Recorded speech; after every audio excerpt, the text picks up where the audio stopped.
Hi friends, welcome back to F3 food fun family. നമ്മൾ ഇന്ന് ഒരു വെറൈറ്റി റെസിപ്പി ആയിട്ടാണ് വന്നിട്ടുള്ളത്. മിക്സ്ഡ് ഫ്രൂട്ട് അച്ചാർ. ഇത് കുട്ടികൾക്കും മുതിർന്നവർക്കും ഒരേപോലെ പ്രിയപ്പെട്ടതാണ്. വളരെ സ്വീറ്റ് ആൻഡ് സ്പൈസി ആയിട്ടുള്ളൊരു അച്ചാറാണിത്. അതേപോലെ തന്നെ ഇതിന്റെ പ്രിപ്പറേഷൻസ് വളരെ ഈസിയാണ്. നമുക്കതെങ്ങനെയാണെന്ന് ഒന്ന് നോക്കാം. മിക്സ്ഡ് ഫ്രൂട്ട് അച്ചാറിന് വേണ്ടി കറുത്ത മുന്തിരിയും പച്ച മുന്തിരിയും എടുത്തിട്ടുണ്ട്. ഏത്തപ്പഴം നല്ലതുപോലെ അരിഞ്ഞെടുത്തിട്ടുണ്ട്. പേരയ്ക്കയാണ് എടുത്തത്, അത് ചുമന്ന പേരയ്ക്കയാണ്. പിന്നെ കുറച്ച് തണ്ണിമത്തന്, മാമ്പഴം, കൈതച്ചക്ക, പിന്നെ കുറച്ച് റേസിൻസ് എടുത്തിട്ടുണ്ട്. നമ്മുടെ മിക്സ്ഡ് ഫ്രൂട്ട് അച്ചാറിൽ പഴുത്ത ഓമയ്ക്ക ഇടുന്നത് നല്ലതാണ്. പക്ഷെ നമുക്ക് ഓമയ്ക്ക ഇവിടെ കിട്ടാനില്ലായിരുന്നു, അതുകൊണ്ട് ഞാൻ കുറച്ച് ട്യൂട്ടി ഫ്രൂട്ട് എടുത്തിട്ടുണ്ട്. ഇനി നമുക്ക് വേണ്ടത് വെളുത്തുള്ളി ഒരു 2.5 കുടം എടുത്തിട്ടുണ്ട്. ഇഞ്ചി ഒരു 2 ഇടത്തരം പീസ് ഉള്ളത്, ഞാനത് കൊത്തി അരിഞ്ഞതാണ്. നിങ്ങളുടെ കയ്യിൽ അവൈലബിൾ ആയിട്ടുള്ള ഏത് ഫ്രൂട്ട്സ് വേണമെങ്കിലും യൂസ് ചെയ്യാം. ഇത് തന്നെ വേണമെന്ന് ഒരു നിർബന്ധവും ഇല്ല. നമുക്കിതിന്റെ പ്രിപ്പറേഷൻ തുടങ്ങാം. ഞാൻ ആദ്യം അതിന് വേണ്ടിയിട്ട് ഒരു വലിയ ചട്ടി എടുത്തിട്ടുണ്ട്. ഇരുമ്പ് ചീനിച്ചട്ടിയാണ്. അതിലേക്ക് വെളിച്ചെണ്ണ ഒഴിച്ചു കൊടുക്കാം. നല്ലെണ്ണയോ കടുകെണ്ണയോ ഒക്കെയാണ് അച്ചാറിന് കൂടുതൽ എല്ലാവരും പ്രിഫർ ചെയ്യാറുള്ളത്. എൻ്റെ കയ്യിൽ ഇപ്പം അതൊന്നും ഇല്ല, അതുകൊണ്ടാണ് വെളിച്ചെണ്ണ എടുക്കുന്നത്. ആദ്യം കടുക് ഒന്ന് പൊട്ടിക്കാം.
ഇനി കായപ്പൊടി.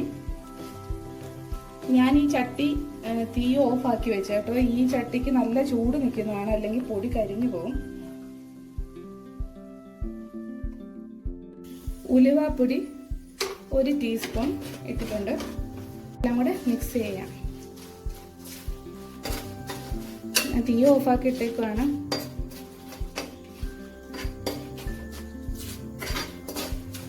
ഇനി ഒന്ന് മൂത്ത് വരണം. ഞാനൊന്ന് സ്റ്റൗ കത്തിക്കുകയാണ്.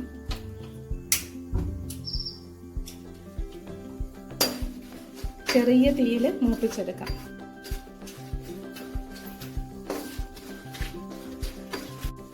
ഇനി നമുക്ക് ഫ്രൂട്ട്സ് ആഡ് ചെയ്ത് കൊടുക്കാം. ആദ്യം ഗ്രേപ്സ്, പിന്നെ നമ്മുടെ ഉണക്കമുന്തിരി, ട്യൂട്ടി ഫ്രൂട്ടി,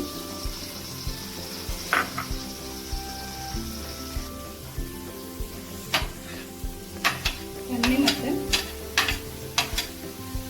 പേരയ്ക്ക,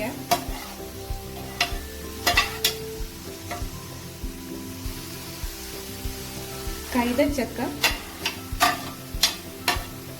ഏകദേശം ചട്ടി നിറയാറായി. മാമ്പഴം, ഏത്തപ്പഴം,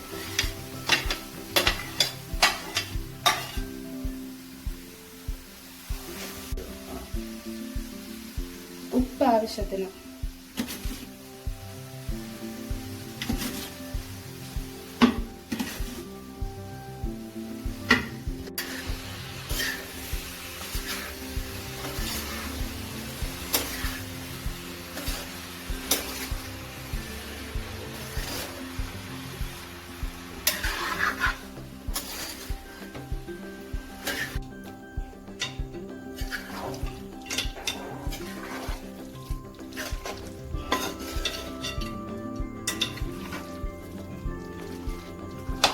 നമ്മൾ നല്ലപോലെ ഇത് ഇളക്കി ചേർത്ത് കൊടുക്കാം.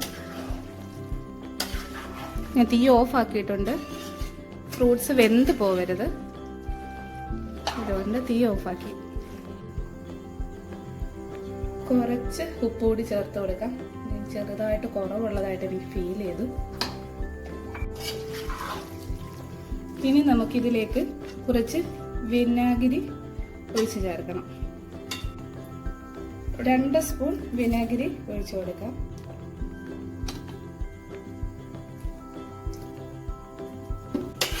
ഇനി നന്നായി ഒന്ന് യോജിപ്പിച്ച് കൊടുക്കണം. നമ്മുടെ പിക്കിള് റെഡി ആയിട്ടുണ്ട്. ഇനി നമുക്കിത് നല്ല അടച്ചുറപ്പുള്ള ഒരു ജാറിലേക്ക് മാറ്റി സൂക്ഷിച്ച് വയ്ക്കാം.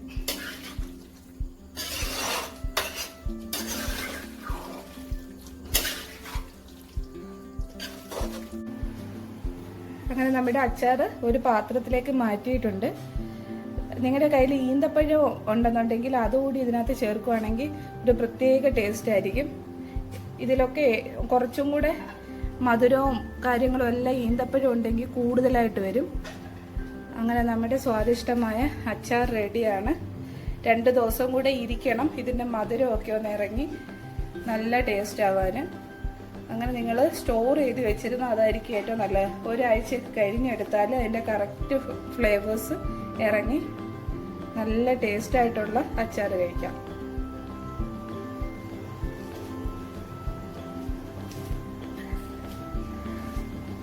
Thank you.